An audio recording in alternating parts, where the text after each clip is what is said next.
La divine, quelle femme que cette Sarah Bernhardt, du moins d'après le portrait qu'en fait ce film, hein, si tant est qu'il soit historiquement correct, je reviendrai sur ce point. Tout le monde a entendu parler de cet artiste célèbre du dernier quart du 19e siècle jusqu'au premier du 20e, qu'on imagine sur scène déclamant de façon emphatique des textes classiques devant le tout Paris.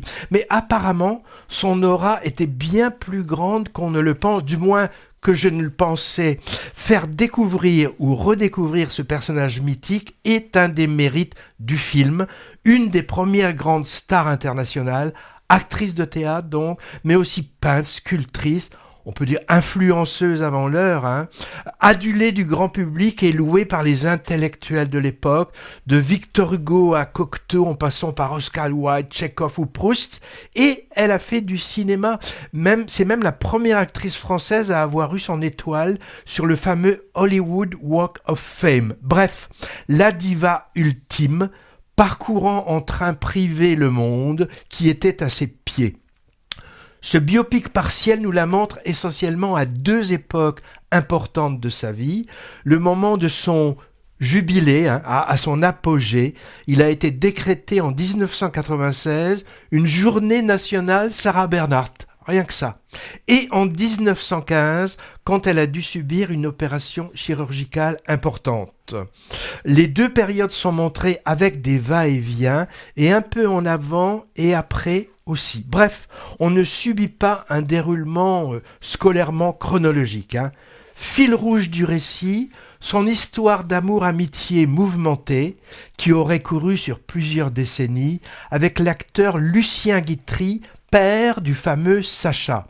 Problème, les biographes de la dame ne trouvent guère trace tangible de cette liaison. Par contre, Sacha Guitry a bien été un ami, lui, et l'a même immortalisé en 1915 dans un documentaire sur les personnalités de l'époque. Je crois qu'on en voit d'ailleurs un court extrait à la fin du film. Bref, le scénario a pris des libertés avec la réalité historique. Des historiens pointilleux ont aussi remarqué quelques anachronismes, comme il paraît des tableaux qui sont chez elle et qui n'ont pas été encore peints à l'époque. Et puis la supposée bisexualité et plus généralement la grande liberté sexuelle d'elle et de son entourage, fortement suggérée ou montrée par cette fiction, n'est pas forcément avérée, non plus que certaines rencontres avec des personnages de l'époque, comme Freud par exemple. Hein. Alors je ne doute pas de la modernité du personnage, hein. Mère célibataire, brisant les conventions, jouant des rôles masculins, une femme libre de son temps quand la plupart ne l'étaient pas. Mais on peut également supposer que certains dialogues avec des pics féministes de la dame sont plutôt des clins d'œil au présent que de vraies phrases de l'époque. Hein. Mais tout ça, ces anachronismes ou ces inventions, est-ce vraiment un problème ? À mon avis, non.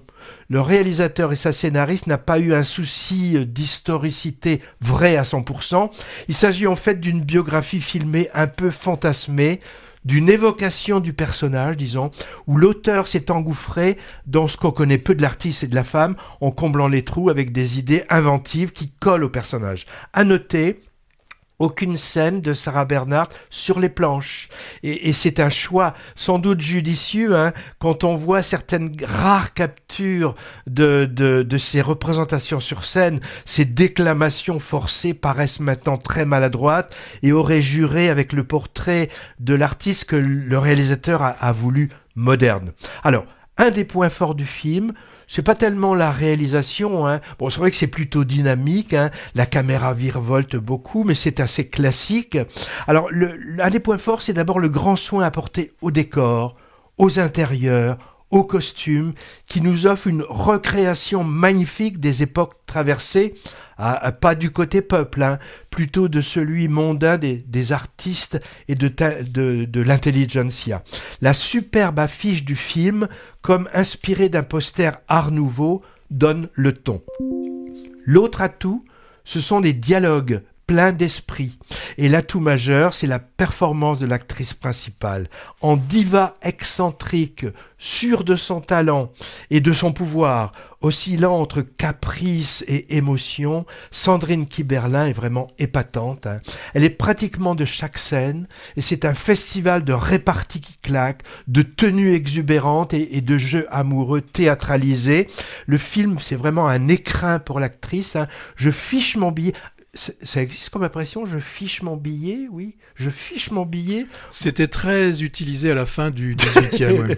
Elle recevra un César pour ce rôle dans quelques semaines, à mon avis. Bon, elle en a déjà eu un pour 9 mois ferme d'Albert Dupontel en 2014. La Divine est le 17 ou 18e film d'un réalisateur atypique qui s'appelle Guillaume Niclou, pas vraiment un chouchou des critiques, et dont le travail n'est pas trop reconnu du grand public non plus, aucun de ses films n'ayant vraiment eu un grand succès populaire. Mais il suit son bonhomme de chemin depuis une trentaine d'années, souvent d'ailleurs avec des acteurs bankable, comme on dit. En 2015, son Valley of Love, avec Depardieu et Huppert, dans la vallée de la mort, était en compétition à Cannes, mais il est revenu bredouille. Alors d'après ce que j'en connais, sa filmographie est inégale, on va dire, pour être gentil. Moi, j'ai pas du tout apprécié, par exemple, 2 longs métrages de lui de 2023 et 2022. La Petite, drame familial lourdeau, auquel on croyait pas une seconde, avec Lucchini qui en faisait trop, comme d'habitude d'ailleurs. Et l'autre, c'était La Tour, tentative de film d'horreur passablement raté. On lui doit aussi, et je suis pas sûr que ce soit un compliment, d'avoir fait tourner plusieurs fois Michel Houellebecq dans ses films. Donc éclectique, il a abordé différents genres, du polar à la comédie, en passant par la satire sociale ou le drame horrifique, et avec celui-là dans la catégorie biopic fantasmé, il a des chances de toucher le jackpot. Il y a eu beaucoup d'avant-premières avec le public depuis plusieurs semaines, avec un très bon bouche à oreille.